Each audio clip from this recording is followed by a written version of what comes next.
Welcome back to the ISD3 show.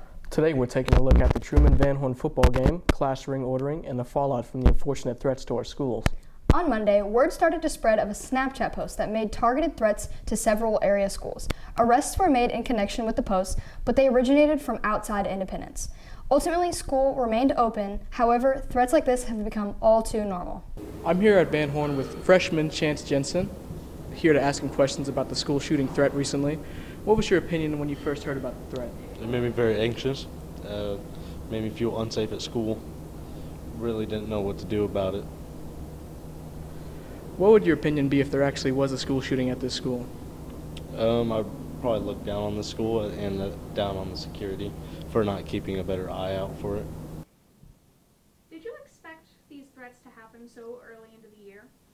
So unfortunately, with the current climate, the current society, we do see a lot of school threats and school shootings, and especially increased activity on social media. So unfortunately, we do expect and prepare for these to happen really any time of year. But as school first gets in session, kids are just getting off summer break, there potentially is an increased risk and activity in social media threats at the beginning of the school year, yes. I am joined here today with Officer Cole, and I'm going to ask you a couple questions about the recent school shooting situation here. How do you typically respond to threats like these? As far as our response, we take every threat seriously. So what we do is we usually coordinate with some of our detectives. In this past sense, we've coordinated with FBI, Kansas City PD, trying to locate who the user information is. And then what we do is we go talk to that individual who... Yeah, sure. In today's climate, trying to post anything in regards to violence is obviously going to set off a fire in people. What we don't want is kids who are seeing this on Snapchat or Instagram or whatever social media page it's on, and then screenshotting it and sending it to another friend. And then it's very difficult for us to figure out who the original poster is. And then so that leaves us kind of chasing our tail or behind the eight ball, because now we're going to the person who saw it and brought it to us, finding out who they got it from. And then they tell us who they got it from, and then we go to that person. Automatically bring it to the attention of me or one of the admin or something like that, instead of screenshotting it and sending it to another friend. My sister came home from elementary school, and she said that she heard about him. I didn't heard about him, and then I saw it on the news later today, and it was like schools all over the place. And so, I don't know, I didn't think it was going to be like a real thing, because people are just like that. Do you feel like the threats are increasing, or do you think they have like slowed down like the rate of the threats? I try not to pay too much attention, but it's definitely like I don't know. It happened right after the school shooting that happened the other place, so I think it's people get kind of inspired in a horrible way. The big story at Van Horn this week is the upcoming in-district game against Truman High School. Athletes from both sides of the rivalry are excited for the game. Here's more about it from me. What are some expectations from that game? Expectations to kill them, like just win the game, just do what we do, bro. That's really it. What are some score estimates I can get from that? A lot to a little. I would say we average probably like 50 points. So we're getting like 54-0 egg ball. Well, Truman is a team that I can very well recognize that they're a step above of what before we've played, like Southeast and East. So I'm guessing maybe they'd score about maybe 12 points, but still we'd come out in the lead with 43 points or more. Thanks, Joe. Now let's see what the opposing team has to say about this upcoming Friday night. Today I am joined by Donovan Toese. I'm also joined by Tristan Dooling, and we are going to be talking about the upcoming Truman Van Horn football game. So, how do you feel about the upcoming game on Friday night? I got a lot of confidence. After losing and getting shut out, there's not much further you can go down. It's only up from there. I'm feeling good about it. I think we've been practicing good and just kind of preparing ourselves for a good game on Friday. Do you have any strategies going into this Friday night? just try to stop the passing and the running just to make sure they don't score. Typically, we leave the strategies up to the coaches. It's for the players. It's mainly about execution. So just going out there and doing what the coaches set out for you. All right. And then, in your opinion, do you think Truman will win? Absolutely. I'm always going to bet on us. I think we have a good chance of winning. If we lock in as a team, I do think that we could pull it off. Thanks, Lucy. Up next is class ring ordering from our juniors at Truman High School, the first step into being an upperclassman. More on that from Olivia Simmons. It's a busy time of the year for juniors at Truman High School, and class rings are just one more thing added onto the list.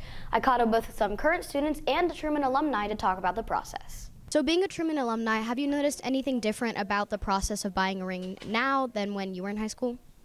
Well, we didn't order them online when I was in high school. That definitely wasn't a thing. We ordered them in person. It was like a catalog, and then online it was just kind of editing it to make it look the way you want, and it changed onto the example as you did it. So it's pretty fun. So do you, first of all, know how much you spent on your class ring? I think like around $650. I'm pretty sure it was about $300, so about not too far off from how much they cost now. All right. Would you say that was on a more reasonable side, or would you say that yours was on a higher side? Mine was about the average of all the rings. I think it's about average. How do you feel about the people who spent $900 on a ring? I think that's a little too much.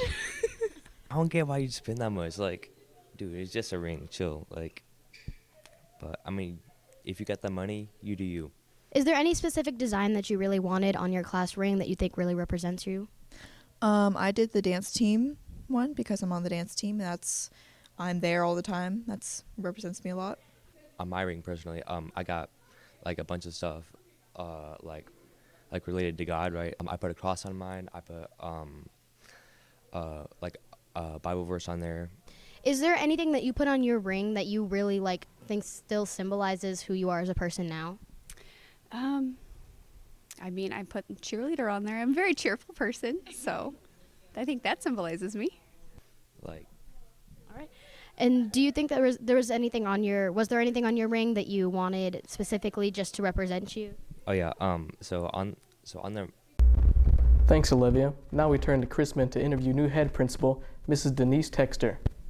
Despite it only being a month in the new school year, Chrisman has gone through many well-needed changes. This is all thanks to new head principal, Denise Texter. Was there anything that you found super difficult when becoming head principal? Well, there are some new parts to the job of being a head principal that I'm just getting used to. I wouldn't say necessarily that they're hard, but they're taking some getting used to, just approving payroll and giving permission of just certain things that I've just not had to do before. And so a lot of my job right now is prioritizing what needs to happen during the day while people are here and what can I do in the evening when I'm staying late or on the weekends. It's just very busy, but it's good, and I like that it's got some new challenges.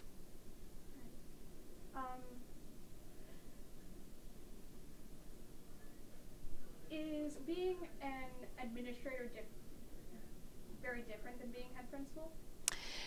So my role to being head principal from being an assistant principal or associate is there are some things that are different, just more managing and thinking about the whole staff and the whole student body versus kind of dealing with student discipline, which is an individual student or situation at a time.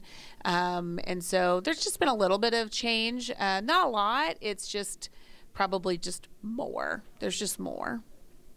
And what seems to be your favorite thing about being head principal? I love that I get to be out and see the teachers in different ways, not just the teachers I'm observing for my supervision, but also like other people in the building and just being out and around more.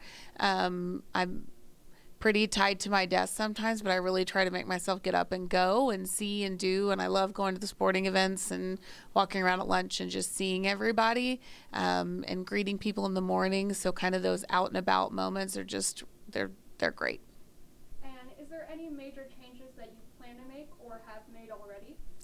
Not any really major changes. I would say the staff and the students identified the issue of the restrooms during passing time, and that was something we were frustrated with last year. And so we put together a plan to try to help alleviate that problem. So that's been something new that seems to be really helping. Did the quiet lunch for those wanting a kind of a different, calmer, quieter space at lunch to kind of ground them and be a little more soothing. So just a few things that we've implemented, but over and all, like, Chrisman has been running really well, and so we don't really need to change things that don't fix what ain't broke kind of thing. And so it's just kind of growing from the things that we were already doing well and making things even better. Finally, we take a look back to one of the weekends everyone looks forward to. Our very own Will Mullendor gives us a closer look at Santicaligon. Santicaligon was a blast this year. We got to meet wonderful people, and here's just a brief glimpse at that. Hello, I'm here with Dave Lyons. He is a vendor here at Santicaligon, and I'm going to ask him a little bit about his booth. So, what is your booth? Our booth is the walking taco booth. Awesome. And so, what is it like working at Santicaligon every year? It's really wonderful. You get to know all these vendors around. We've been here a long time. This is our 20th year doing the walking tacos. And so I have always felt it's really important as a scout troop that you need to work in the community. And we have so many repeat customers that come back to see this troop, and they like to see scouts in action. And so I just think it's really important to do stuff in the community. And so that's why we're here. Do you find the experience as someone who works here different than just going here as a family? Oh yeah, I think I've been here a couple times with that I haven't been working, and I think it's definitely a different experience. I don't have the free roam of just going off and looking at every booth, being able to play every game, but it's definitely still satisfying to come and smell all the good smells and look at the sights and everything like that. All right, here we are at Santicaligon with Alan. Alan, what is your opinion on the festival so far? I gotta say it's been a pretty big festival, and there's a lot of people out here. And I definitely gotta say, with the cloud cover and the low temperatures, it's really good weather out here today. I've got to agree with that. It is nice and breezy. Khalil, yeah. What's your opinion on Santicaligon this year? I don't know. You don't know? I have no idea how to feel. You have no idea how to feel? I got pork rinds because a boy needs his protein. Nice. I love me some protein. And I got Lego. Look at this. That's Spider-Man, y'all. That's Spider-Man.